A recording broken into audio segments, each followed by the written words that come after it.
Welcome to Meaning in Christ. Today we're diving into the origins of Lilith, a figure shrouded in legend, myth, and religious texts.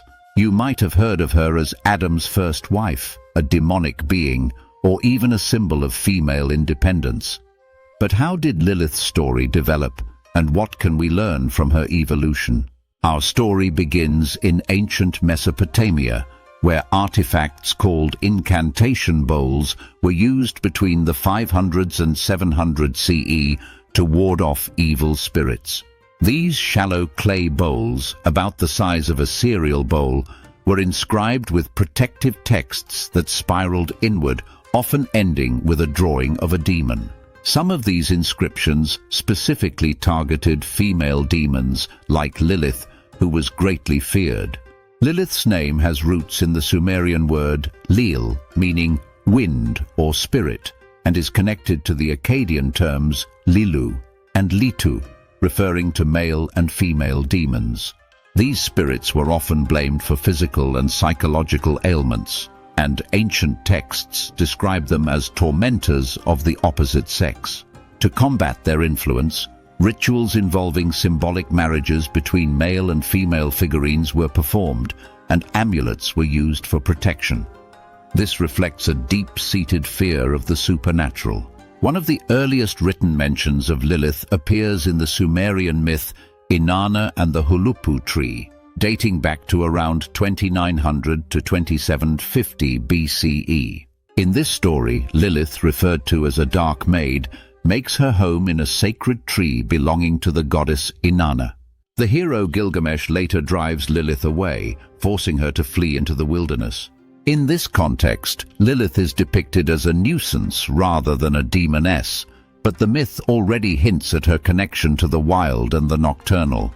Lilith is mentioned only once in the Hebrew Bible, in Isaiah 34:14, where she is described as a wilderness demon. The passage paints a picture of a desolate land inhabited by strange creatures, including Lilith or night creature. Various translations interpret this differently. The NIV calls her a night creature, the KJV refers to her as a screech owl, and the NRSV retains Lilith. Scholars debate whether this refers to a demon or a nocturnal bird, but the association with darkness and wilderness remains.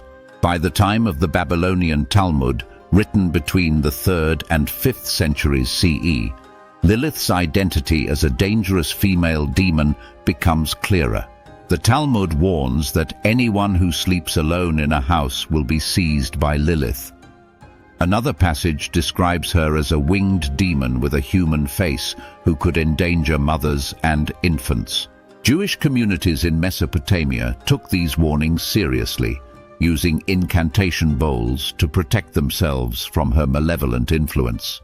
But where does the idea of Lilith as Adam's first wife come from? This story originates from the Alphabet of Ben Sira, a medieval Jewish text dating from the 8th to 10th century CE. According to this account, God created Lilith from the same dust as Adam, making them equals. However, Lilith refused to submit to Adam during sex, insisting on equality. When Adam demanded she be subservient, Lilith pronounced the ineffable name of God and fled Eden. 3 angels were sent to bring her back, but she refused, agreeing only to spare infants who wore protective amulets bearing the angels' names.